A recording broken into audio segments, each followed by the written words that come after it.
নমস্কার বন্ধুরা, welcome to SB sports zone. তো অনেক দিন হয়ে গেল আমার এই ইউটিউব চ্যানেলে কোনো স্পোর্টস আপডেট জানানো হয়নি।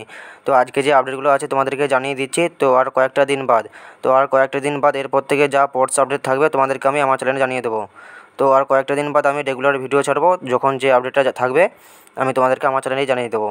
তো কিছু কারণ ছিল, তো সেই জন্যই তোমাদেরকে এতদিন কোনো স্পোর্টস আপডেট জানাতে পারিনি। তো আর কয়েকটা দিন বাদ আমি রেগুলার ভিডিও দেবো। তো যখন যা স্পোর্টস আপডেট থাকবে তখন সব আপডেট তোমাদেরকে আমার চ্যানেল থেকে জানিয়ে দেবো। তো আজকে আমরা কথা বলবো যে সামনের মরশুমের জন্য আইএসএলের সব ক্লাবগুলি প্রায় দল গোছানো শুরু করে দিয়েছে। তো যেই ক্লাবে যেই প্লেয়ার লাগবে তো তারা সেই প্লেয়ারের সঙ্গে কথাবার্তা শুরু করে দিয়েছে। তো মোটামুটি সব ক্লাবই দল গোছানো শুরু করে দিয়েছে। তো আজকে যে ট্রান্সফার রিউমারগুলো বেরিয়ে আসছে বা ট্রান্সফার আপডেটগুলো আসছে, তো সেগুলো তোমাদেরকে আমি এই ভিডিওতে জানিয়ে দেবো। তো আজকে আমরা কথা বলবো মোহনবাগানকে নিয়ে দুটো আপডেট আছে। নর্থ ইস্ট ইউনাইটেড এফসিকে নিয়ে একটা আপডেট আছে এবং কেরালা ব্লাস্টার্স এফসি ও বেঙ্গালুরু এফসিকে নিয়ে আপডেট আছে। তো এই ক্লাবগুলিকে নিয়ে আপডেট আছে, তোমাদেরকে জানিয়ে দেবো। তো প্রথমেই যদি আমরা কথা বলি নর্থ ইস্ট ইউনাইটেড এফসিকে নিয়ে, তো নর্থ ইস্ট ইউনাইটেড এফসিকে নিয়ে যে আপডেটটা বেরিয়েছে সেটা হলো যেটা শোনা যাচ্ছে যে North East United FC Hyderabad এফসির প্লেয়ার মাকান চোতে, তো এই রাইট উইঙ্গারকে নর্থ ইস্ট ইউনাইটেড এফসি তারা অফার পাঠিয়েছে। তো সামনের মরশুমে পাওয়া যায় কি না সেই জন্যই নর্থ ইস্ট ইউনাইটেড এফসি এই মাকান চোতের সঙ্গে কথাবার্তা চালাচ্ছে, হায়দ্রাবাদের এফসির প্লেয়ার।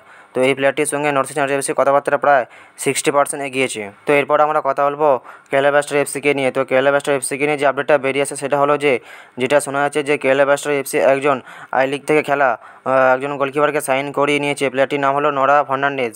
তো এই প্লেয়ারটিকে কেরালা ব্লাস্টার্স এফসি তার দলে সাইন করিয়ে নিয়েছে। তো এই প্লেয়ারটি আগে খেলতো আইজল এফসি। তো এই আইজল এফসি থেকে কেরালা ব্লাস্টার্স এফসি নোরা ফার্নান্ডেজকে তাদের দলে সাইন করিয়ে নিয়েছে। এরপর আমরা কথা বলবো ওড়িশা এফসিকে নিয়ে। তো ওড়িশা এফসিকে নিয়ে যে আপডেটটা বেরিয়েছে সেটা হলো যেটা শোনা যাচ্ছে যে ওড়িশা এফসি বেঙ্গালুরু এফসির ডিফেন্সিভ মিডফিল্ডার পজিশনের প্লেয়ার রোহিত কুমারের সঙ্গে ওড়িশা এফসি কথাবার্তা চালাচ্ছে। তো যেটা শোনা যাচ্ছে যে ওড়িশা এফসির সঙ্গে রোহিত কুমারের কথাবার্তা প্রায় 87% এগিয়ে গেছে।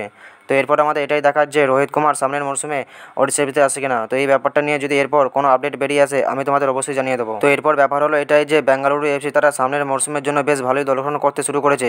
তো তারা বেশ ভালো ভালো ইন্ডিয়ান প্লেয়ার ও ভালো ভালো বিদেশি প্লেয়ারের সঙ্গে তারা কথাবার্তা চালাচ্ছে।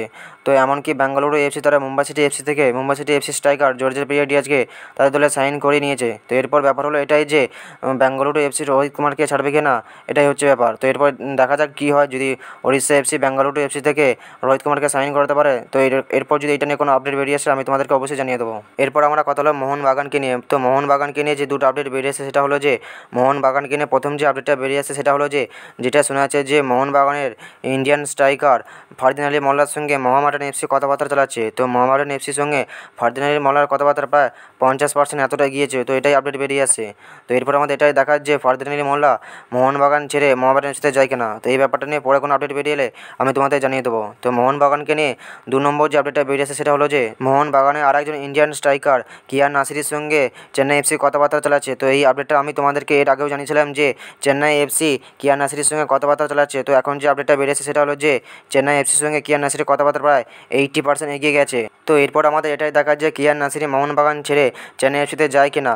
তো এটাও দেখার যে মোহনবাগান কিয়ান নাসিরের মতন প্লেয়ারকে ছাড়ে কিনা। তো এই ব্যাপারটা নিয়ে যদি এরপর কোনো আপডেট বেরিয়ে আসে আমি তোমাদের অবশ্যই জানিয়ে দেবো। তো আজকে আপাতত এই আপডেটগুলো ছিল, এই আপডেটগুলো তোমাদেরকে জানিয়ে দিলাম। তো আমি তোমাদেরকে ভিডিও শুরুতেই জানিয়েছি যে আর কয়েকটা দিন বাদ আমি তোমাদেরকে ভিডিও দেবো। তো কন্টিনিউ ভিডিও দেওয়ার চেষ্টা করব। তো আর কয়েকটা দিন বাদ যখন যা আপডেট থাকবে তখন সব আপডেট আমি তোমাদেরকে ভিডিওর মাধ্যমে জানিয়ে দেবো। তো এই ভিডিওটা এই পর্যন্তই হলো, দেখা হচ্ছে নেক্সট কোনো ভিডিওতে।